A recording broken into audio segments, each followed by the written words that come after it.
The Federal High Court in Abuja has fixed September 20th, 2021 for judgment on an application filed by a former governor of Abia State, Orji Uzor Kalu, challenging his retrial by the Economic and Financial Crimes Commission for money laundering. Hi, welcome to What's Happening. These are the top 10 stories now. At number 10, the Amotekun security outfit in Ondo State has arrested about 400 suspected criminals in the ongoing Operation Cleanup in the state. The Amotekun State Commander, Adetunji Adeleye, announced this in Akure, the state capital. Adeleye said, "We started from the state capital and combed all the black spots and made over 400 arrests before we headed to the local government areas and concentrated on the Northern Senatorial District, where we embarked on 24 hours patrol." At number 9, Ghana has abandoned plans to build a new Olympic sports complex to host the All-African Games in 2023. This was contained in a statement by the country's Youth and Sports Minister, Mustafa Usif, on Thursday.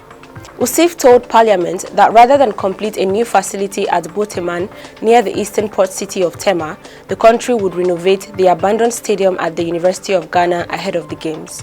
The minister attributed the change in plan to the COVID-19 pandemic. He, however, assured Parliament of the government's commitment to put all available infrastructure in the right shape for the Games.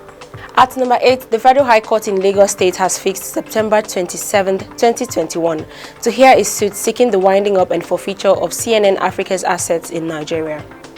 In the suit, Kenechukwu Okeke, human rights activist and applicant, claimed that CNN Africa and Stephanie Busari, a staff member of the news outlet, breached the requirements of Section 78, 79, 80 of the Companies and Allied Matters Act 2020 and Sections 2, Subsection 2 and 9, Subsection 1 of the National Broadcasting Commission Act 1992 as amended by establishing a multi-platform office bureau for the production and transmission of sound or vision, including featured content through cable and satellite broadcast in Nigeria.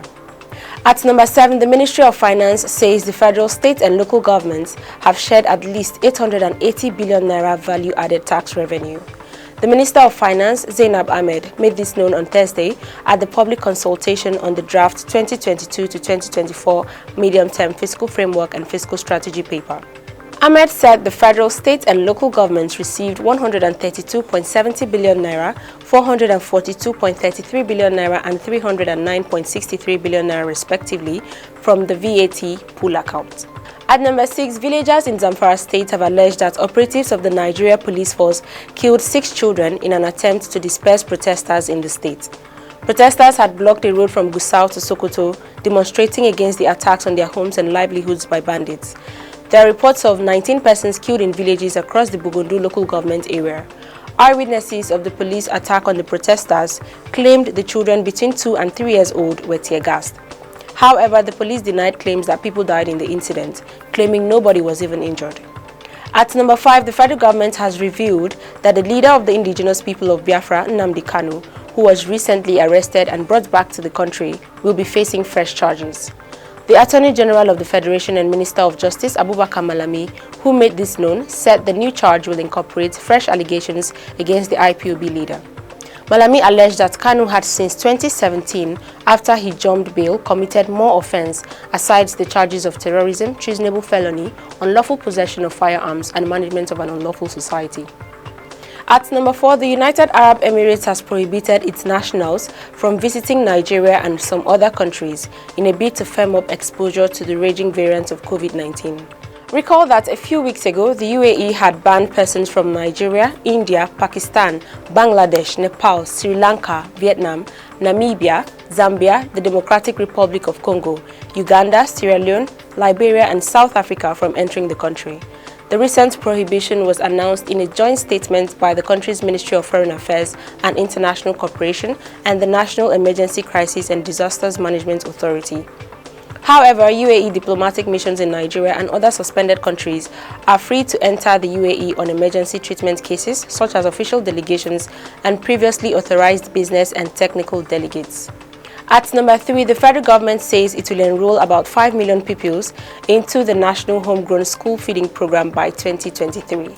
The Minister of Humanitarian Affairs, Disaster Management and Social Development, Sadiya Umar Farouk, disclosed this during a stakeholders meeting for the enumeration of beneficiaries and scaling up of the NHGSFP in Zamfara State. Details of the meeting were contained in a statement released on Friday by Halima Oyelade, the Special Assistant on Corporate Communications to the Minister. The federal government also said it employed over 100,000 cooks and more than 100,000 smallholder farmers in the scheme. At number 2, the umbrella body of Yoruba self-determination groups, Ilana Omo Odua, has said that the pro-Yoruba Nations rally scheduled to hold in Lagos State on Saturday will go on as scheduled, despite the attack on Sunday Igboho's residence. The group made this known on Friday in a statement titled Yoruba Nations Rally to hold tomorrow in Lagos. Ilana Omo Odua writes Sanwo-Olu. Odumosu says it is the duty of police to ensure the rally is not hijacked by hoodlums. The group issued this statement despite the warning by the Lagos State Commissioner of Police that no rally is allowed in the state on Saturday. The Yoruba Self-Determination Group said it had written a letter to Odumosu and copied the Governor of Lagos State, Babatunde Sanwo-Olu, to assure them that the rally would be peaceful, orderly and not hijacked by hoodlums as earlier insinuated by the police.